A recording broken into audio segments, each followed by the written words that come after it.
Les alliés iraniens abandonnent l'ayatollah au moment où il a le plus besoin d'eux.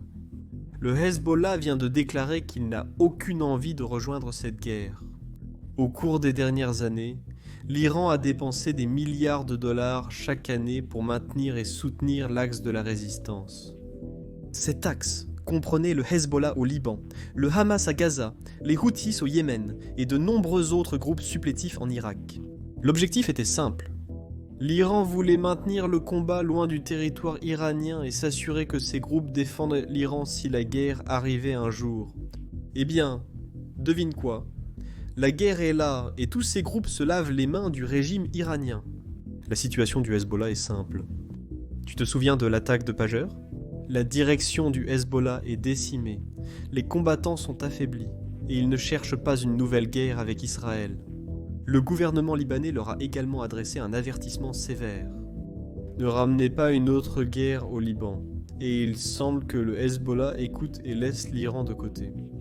Malheureusement pour le guide suprême, l'accès à la résistance n'était pas le seul investissement qu'il a fait qui est devenu inutile. Il a également investi environ 50 milliards de dollars dans le régime d'Assad pendant la guerre civile syrienne. Eh bien, devine quoi ? La Syrie d'Assad est tombée, et il semble que l'Iran de l'ayatollah soit le prochain. Maintenant, parlons de la Russie. Au début de cette année, la Russie et l'Iran ont signé un partenariat stratégique de 20 ans. C'était en janvier 2025, et ils en ont beaucoup parlé, ils étaient très ouverts à ce sujet. Les deux pays affirmaient haut et fort que ce partenariat stratégique était censé garantir la sécurité des deux nations. En fait, le président iranien et le dictateur russe Vladimir Poutine ont eu une grande réunion où ils ont fait une fausse signature et ont envoyé un message à l'Occident. Le message était censé être que la Russie a des alliés, l'Iran a des alliés et qu'ils n'ont pas besoin de l'Occident. Eh bien, devinez quoi ? Il est facile de signer un bout de papier, mais il est beaucoup plus difficile de tenir réellement les promesses que l'on fait. Vous voyez ? La Russie et l'Iran se sont promis des garanties de sécurité dans le cadre de ce partenariat stratégique. Et maintenant, alors que l'Iran a le plus besoin de la Russie, Vladimir Poutine est introuvable. Je suppose qu'il est trop occupé à s'assurer que les camions russes n'ont pas de drones ukrainiens cachés à l'intérieur. Mais les problèmes de l'Iran ne s'arrêtent pas là. Il semble que le président Trump se rapproche de plus en plus d'annoncer que les États-Unis aideront Israël à détruire les installations nucléaires de l'Iran et son programme nucléaire. Alors parlons-en, car c'est clairement un développement majeur et c'était quelque chose auquel beaucoup de gens ne s'attendaient pas. Mais d'abord, assurez-vous d'appuyer sur les boutons j'aime et s'abonner juste en dessous. Nous faisons de notre mieux pour atteindre 2 millions d'abonnés avant la fin de cette année. Donc si vous n'êtes pas encore abonné, merci d'y penser. Les États-Unis ont considérablement déplacé des avions ravitailleurs vers l'Europe et potentiellement le Moyen-Orient au cours des dernières 24 heures, ce qui nous aide grandement. Maintenant, pourquoi ils faisaient cela ? On ne le sait pas exactement, mais ce n'est pas quelque chose de courant. C'est clairement en train de se produire, c'est inquiétant, et c'est pourquoi on y prête attention. Une autre chose, cela s'est produit aujourd'hui. Trump était au Canada pour un sommet du G7, et lors de ce sommet, Trump a refusé de signer une déclaration conjointe de désescalade du G7 concernant la guerre Israël-Iran. Maintenant, pourquoi Trump ferait-il cela ?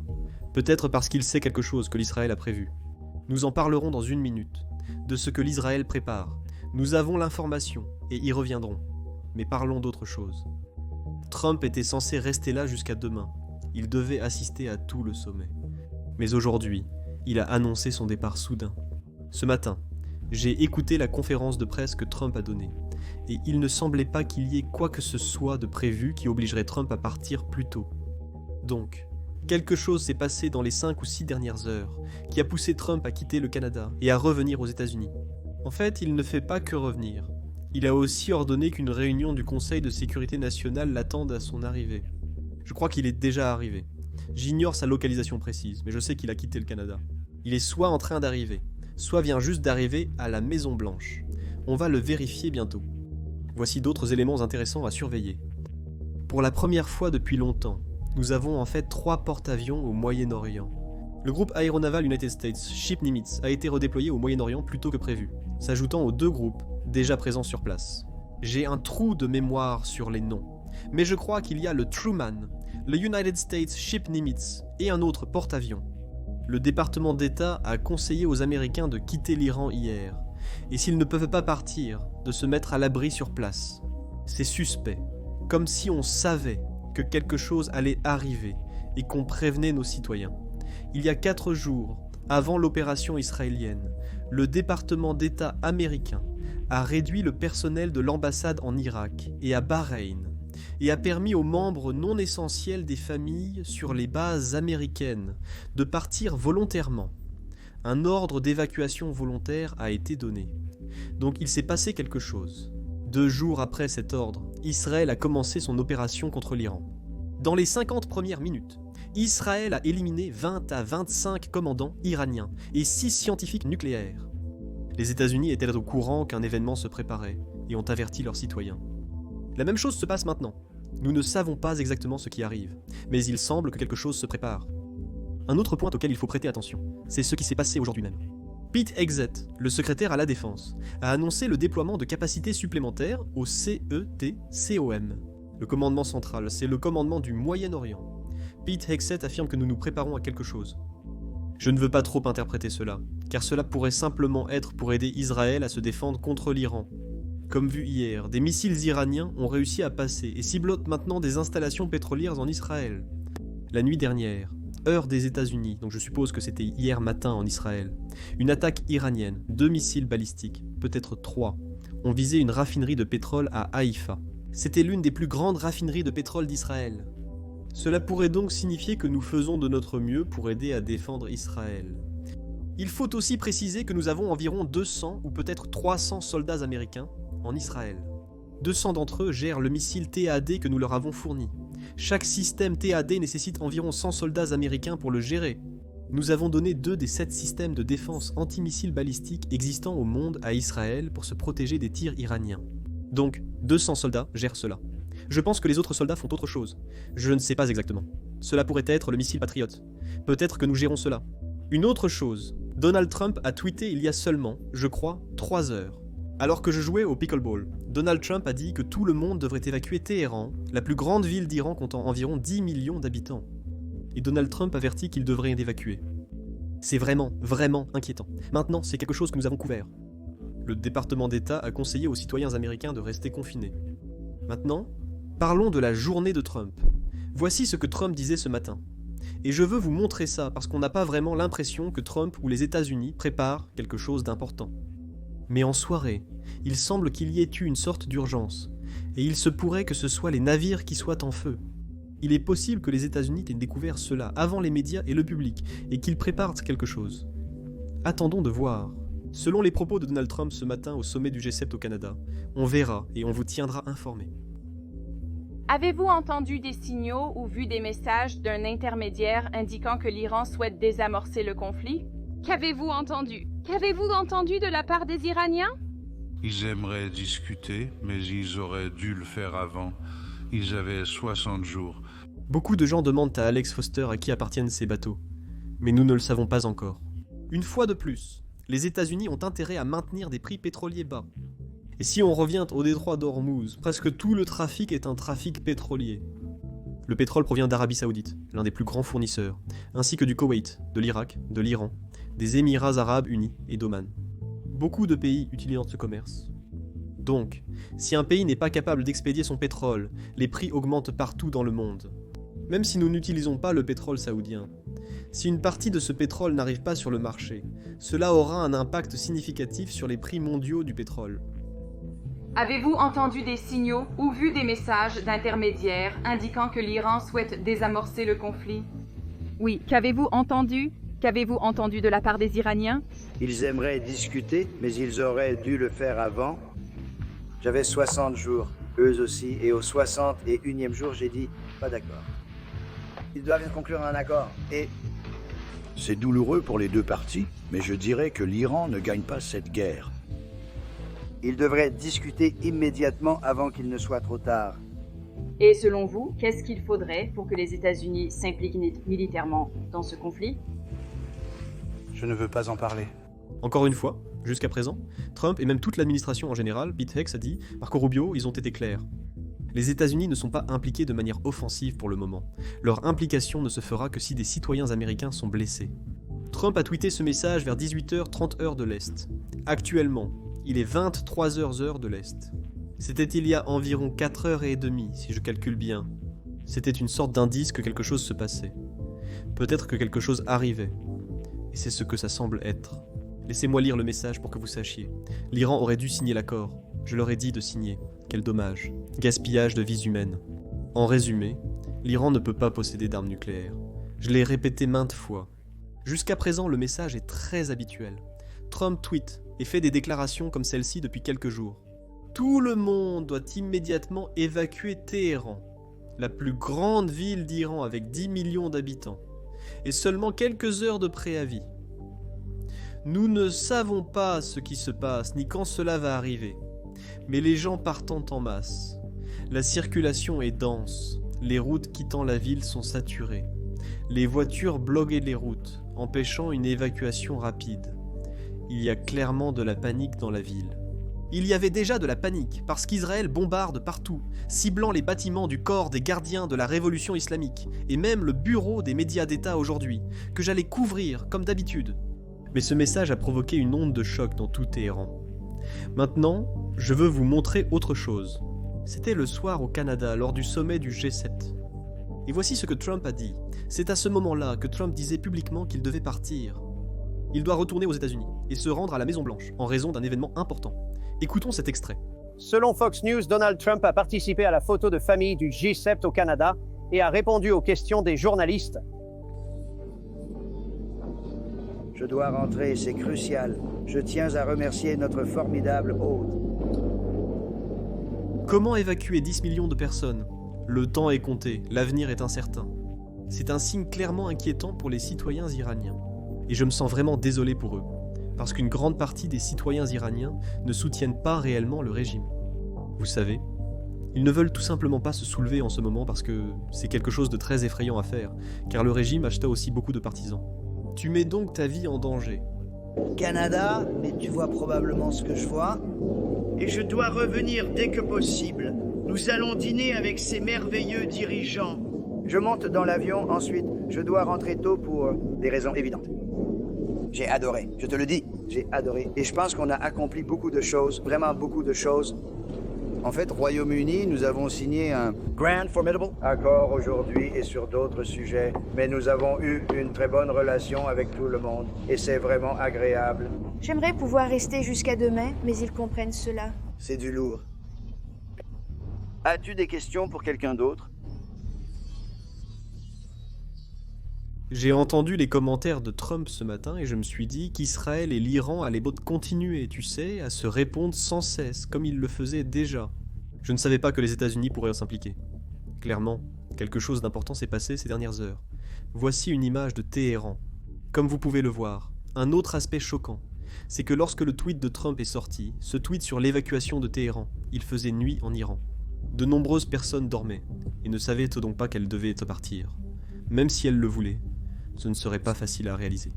Des files interminables s'étendent sur des kilomètres. Voici l'extrait.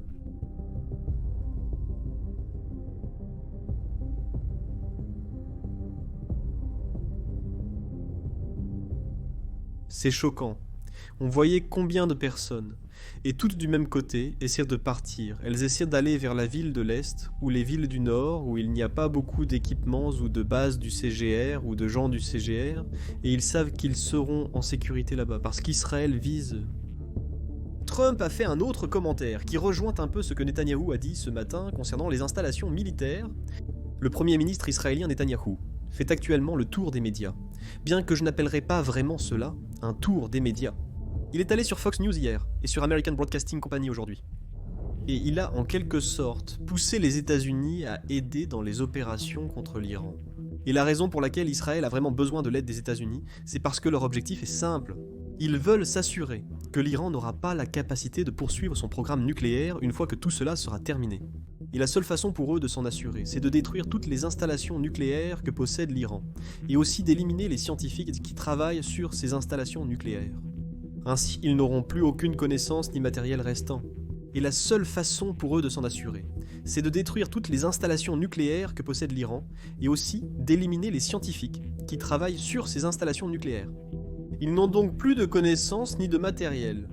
Voici la carte, Israël a déjà frappé cette installation à Ispahan, où je le prononce probablement mal, mais vous le voyez, ainsi que Natanz. Ces deux installations sont pratiquement hors service, mais l'une des plus grandes qu'ils possèdent est Fordao, juste ici, et elle se trouve à près de 300 pieds sous terre, entourée de montagnes. Très difficile pour Israël de la cibler, surtout qu'Israël ne possède pas de bombes anti-bunker, contrairement aux États-Unis. Nous disposons des B-2 et de lourdes bombes anti-bunker capables de pénétrer et détruire cette installation. Et c'est exactement pour cela qu'Israël veut que les États-Unis interviennent. Parce que s'ils n'atteignent pas l'objectif qu'ils se sont fixés depuis le début, alors tout cela n'aura servi à rien. Si l'Iran conserve ne serait-ce qu'une seule installation nucléaire, il pourra simplement relancer son programme nucléaire à partir de là. La politique étrangère de l'Iran se résume à 2 phrases, mort à l'Amérique et mort à Israël. Et Netanyahou fait un bon point, je dirais, quand il dit que les États-Unis devraient aider là où ils le peuvent, parce que l'Iran ne s'en prend pas seulement à Israël, mais aussi aux États-Unis. Voilà ce que Trump a publié. Trump a tweeté il y a seulement quelques heures. America First signifie beaucoup, dont le fait que l'Iran ne peut pas avoir d'armes nucléaires. Rendre l'Amérique grande à nouveau. Le parti républicain est maintenant perçu comme le parti de Trump pour ceux qui nous observent de l'extérieur. On observe une division au sein du parti républicain, où certains membres s'opposent à toute implication des États-Unis. Ils refusent catégoriquement notre implication, quels que soient les risques et les avantages potentiels. Foutazo, certains partisans du président Trump souhaitent une intervention si nécessaire pour empêcher l'Iran d'obtenir l'arme nucléaire. Voici l'interview donnée aujourd'hui par le président Netanyahou. Et il semblait qu'il s'adressait directement aux citoyens américains, parce qu'il sait que pour que nous nous impliquions, le public américain doit soutenir le président Trump. C'est pourquoi, je suppose, c'est ma spéculation. C'est pour cela qu'il fait le tour des médias. Il est passé sur Fox News hier, il est sur American Broadcasting Company aujourd'hui. Avez-vous les plus grands diffuseurs d'informations aux États-Unis? C'est Tel Aviv demain, c'est New York. Écoutez, je comprends l'Amérique d'abord. Je ne comprends pas l'Amérique morte. C'est ce que ces gens veulent. Ils scandent « mort à l'Amérique ». Donc, nous faisons quelque chose qui est au service de l'humanité, de l'espèce humaine. Et c'est une bataille du bien contre le mal. L'Amérique doit se tenir du côté du bien et elle le fait. C'est ce que fait le président Trump. Et j'apprécie profondément son soutien. John Carl nous rejoint. John, qu'a-t-il dit d'autre sur le président Trump et le rôle qu'il souhaite voir les États-Unis jouer, s'il l'a mentionné? Écoutez, il a loué le président Trump plusieurs fois durant cette interview.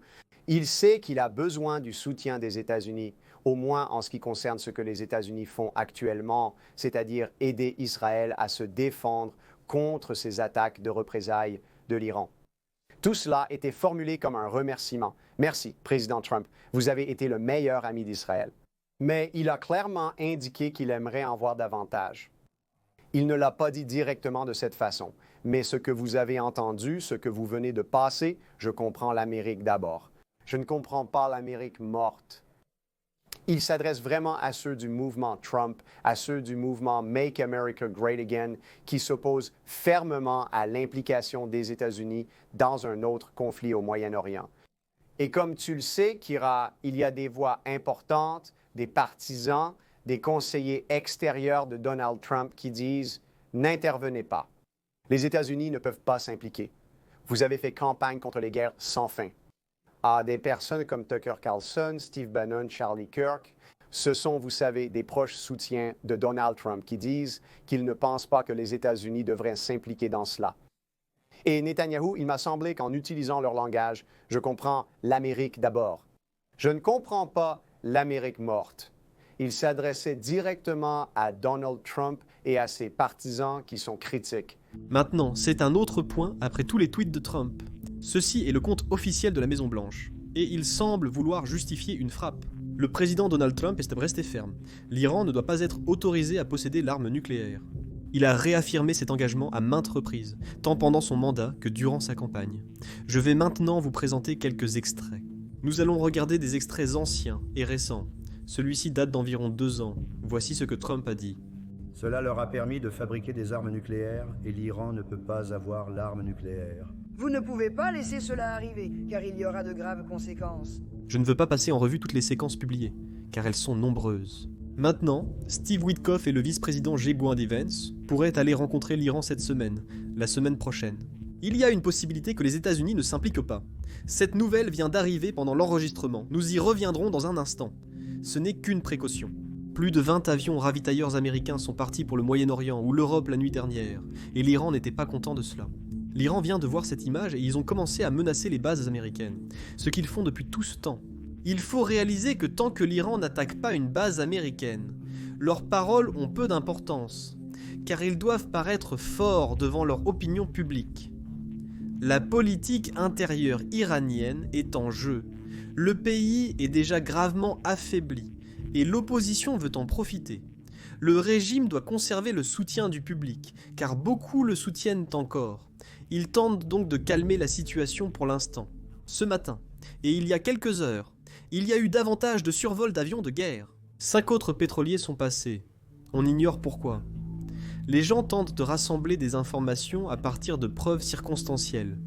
Si cela va au Moyen-Orient pour aider Israël, alors tous les pays du Golfe alliés des États-Unis doivent partir, car l'Iran va attaquer. Rien de nouveau. Ce n'est pas une nouvelle rhétorique. L'Iran le dit depuis le début et même avant. Ils n'ont encore rien fait. De petites attaques sporadiques de groupes pro-iraniens, situation courante au Moyen-Orient. Les bases américaines gèrent des drones en permanence, donc les États-Unis ne vont pas surréagir à cause d'une simple petite attaque. À moins d'un événement grave, les États-Unis pourraient intervenir. Mais pour l'instant, rien. En fait, juste hier à Tel Aviv, à cause de la frappe balistique iranienne, l'ambassade américaine à Tel Aviv a été légèrement endommagée. Aucun blessé, seul le bâtiment des ambassades américaines a été endommagé. Encore une fois, ce n'est pas quelque chose dans lequel les États-Unis vont s'impliquer, mais c'est à surveiller. Voici ce qu'a déclaré aujourd'hui l'ambassadeur israélien à Washington. Selon l'ambassadeur israélien, l'opération Pajé sera simple comparée à l'attaque surprise contre l'Iran cette semaine. Nous ignorons leur plan. À ce stade, l'Iran s'attend probablement à tout, même à l'assassinat du guide suprême. Maintenant, nous allons parler un peu de Tucker Carlson. Trump a répliqué aujourd'hui aux vives critiques formulées à son encontre par un opposant. Voici sa déclaration. Que quelqu'un explique à ce fou de Tucker Carlson que l'Iran ne peut pas avoir d'armes nucléaires. Mais voici ce qu'il a dit contre le président Trump. En fait, j'aime vraiment Trump. C'est une personne profondément humaine et gentille. Je dis cela parce que j'ai vraiment peur que mon pays soit encore plus affaibli par cela. Je crois que nous assisterons au déclin de l'Empire américain, ce que d'autres nations souhaiteraient le voir. C'est une façon parfaite de s'aborder l'United States Ship America sur les récifs de l'Iran, mais cela finira aussi. Je crois que la présidence de Trump va effectivement prendre fin et c'est pourquoi je dis cela. Que voulez-vous dire? Cela vous arrive. C'est toi. J'ai connu Bush. Je connaissais personnellement George W. Bush avec des liens familiaux. Je le vois encore parfois et bien sûr, il me déteste parce que je l'ai critiqué sur l'Irak. Et cette guerre est, d'un point de vue historique, le bilan total de son administration. Mais je le connaissais et il avait toutes sortes de plans pour les choses qu'il voulait faire. Mais l'un de leurs objectifs internes était d'améliorer le pays. Que vous soyez d'accord ou non, pour lui, il ne s'agissait pas uniquement de l'invasion de l'Irak en mars. Oh! Non, il avait prévu de réformer la sécurité sociale et de s'occuper de la question des prestations sociales, entre autres projets. Il croyait sincèrement en son plan, ce qui peut sembler risible. Mais le fait est que, dès qu'on se retrouve impliqué dans une vraie guerre, pas une fausse où l'on bombarde les villageois en déclarant la victoire, on n'a même pas de bons résultats. Les opérations israéliennes se poursuivent depuis près de 3 jours. Les avions de chasse volent librement. C'est du jamais vu que même les drones, en fait. Les États-Unis ont perdu environ 7 ou 8 drones lorsque nous étions dans l'opération Rough Riders, il y a seulement quelques mois au Yémen contre les Houthis. Qu'est-ce que cela vous dit? Les Houthis ont réussi à infliger plus de dégâts aux États-Unis que l'Iran n'a pu en infliger à l'armée de l'air israélienne. Pas un seul drone, pas un seul avion de chasse n'a été abattu. Il n'y a même pas eu de simple panne mécanique. Ils volent en toute impunité. Ils se ravitaillent dans le ciel iranien et ils continuent simplement à détruire notre cible AGC. Je pense que Tucker accorde un peu trop de crédit à l'armée iranienne qui vient de perdre 20 commandants. Le guide suprême est dans un état mental dépressif parce que tous ceux qui l'entourent sont morts. Tous ceux avec qui il traitait, tous ceux qui le conseillaient sur la manière de négocier avec les États-Unis, tous ceux qui le conseillaient sur la façon de financer le Hezbollah, les Houthis, ils sont tous morts. Et Tucker dit que nous ne devrions pas aller nous occuper de leur programme nucléaire parce que cela entraînera les États-Unis dans une grande guerre, comme la Russie est embourbée depuis 3 ans. Aucun commentaire de sa part sur la Russie et la guerre lancée par Poutine, qui était censée durer 72 heures. Poutine voulait que les soldats russes défilent à Kiev, paradent à Kiev en 72 heures, en 3 jours. Plus de 3 ans se sont écoulés. La Russie a eu 1 million de pertes, et pas un seul commentaire à ce sujet de la part de Tucker. Enregistré. Pourquoi les Houthis sont-ils toujours là? Il y a toute une autre question, c'est à quel point l'armée américaine est-elle préparée à un vrai conflit? Et la réponse est totalement pas préparée. C'est effrayant à quel point elle n'est pas préparée. Je ne pense pas que les gens comprennent cela. Mais bref, la seule raison pour laquelle je dis tout ça, c'est parce que je tiens vraiment à tout ça. Je ne sais pas pour vous, mais je ne suis pas sûr de faire confiance à Tucker sur le niveau de préparation de l'armée américaine. Je ne l'ai jamais vu dans une situation qui me donne confiance en sa capacité à juger l'armée américaine.